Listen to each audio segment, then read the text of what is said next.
Na vastidão do Egito Antigo, onde o faraó era adorado como um deus, a política e a economia dependiam da estabilidade e da previsibilidade do rio Nilo. Mas em uma noite, essa estabilidade foi abalada.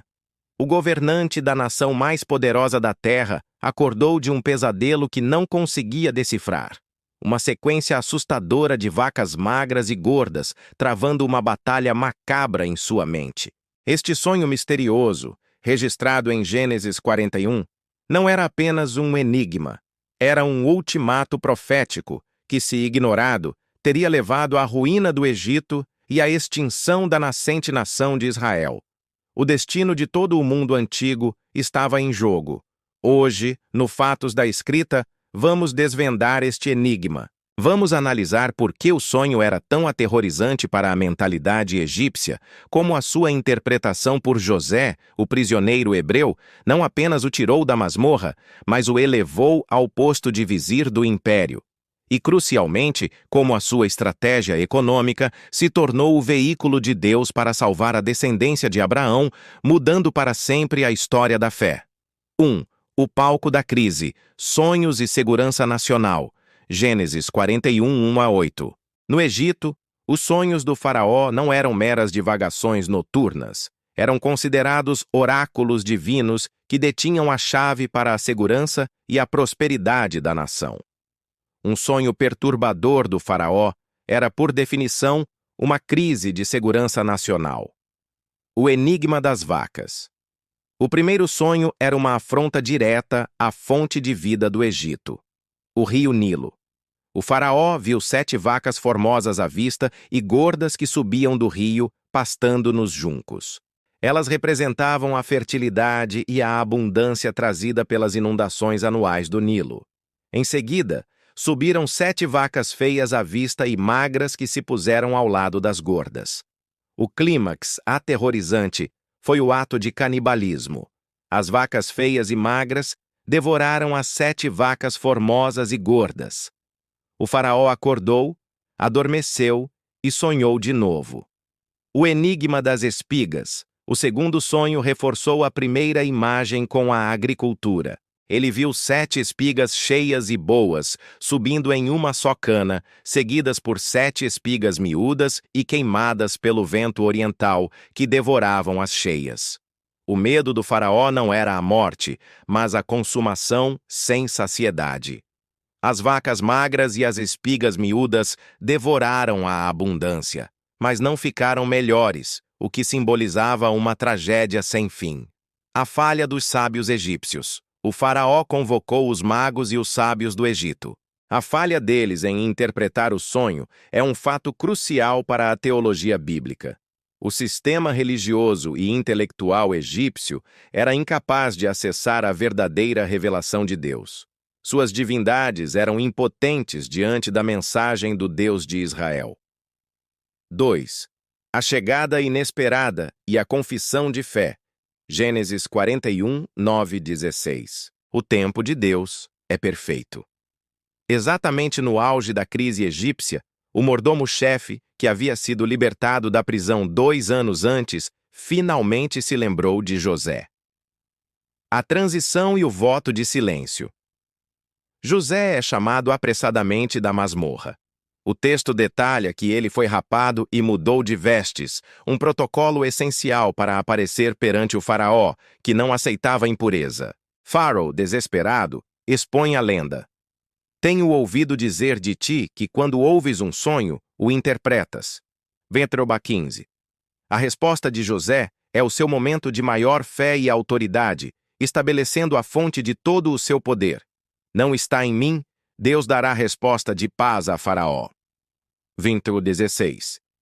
José não aceita o crédito nem o poder inerente. Ele imediatamente direciona a glória para o Deus de Israel, transformando um encontro político em um momento de revelação divina. 3. A interpretação. A dupla certeza profética. Gênesis 41, 25-36. José ouve a descrição completa dos sonhos do faraó e oferece a interpretação. Ele começa com a chave profética. O sonho do faraó é um só.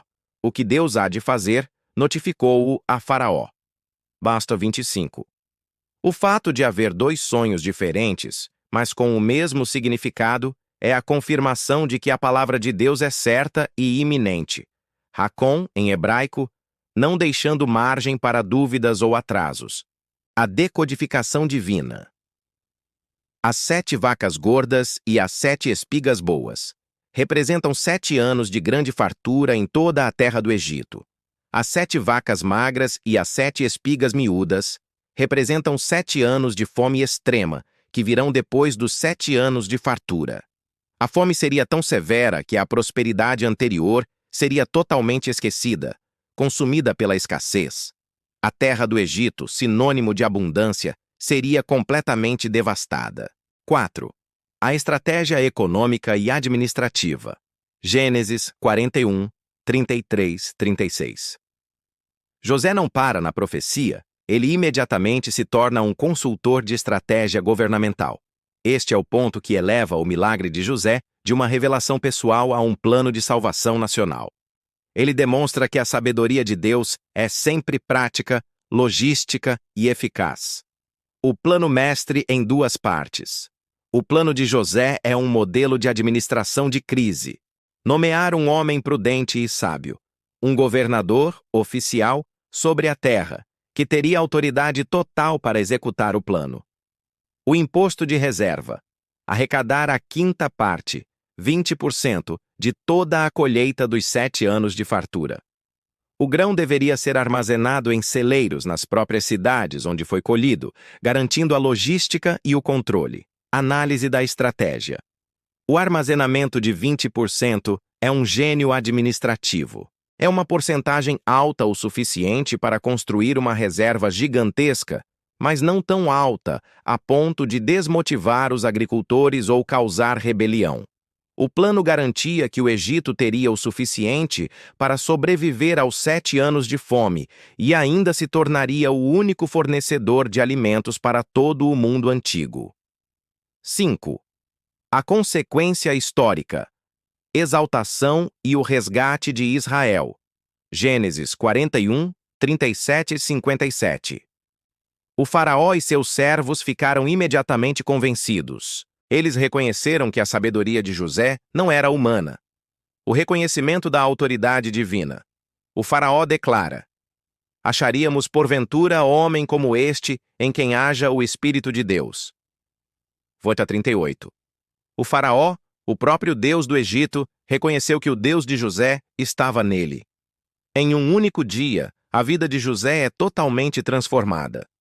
Ele é exaltado a vizir ou primeiro-ministro, a segunda posição mais poderosa do império.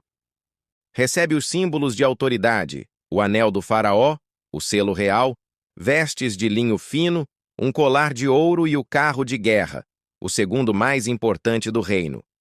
Seu nome é mudado para Zafenate-Paneia, que significa aquele que revela segredos, ou sustentador da vida. O fato que salva a nação José, o prisioneiro, executa o plano. Nos 7 anos de fartura, ele armazena grãos em muitíssima abundância, como a areia do mar. Quando a fome chega, ela não atinge apenas o Egito, mas toda a terra, o Oriente Médio e o mundo conhecido da época. A estratégia de José garante que o Egito se torna a única fonte de sobrevivência.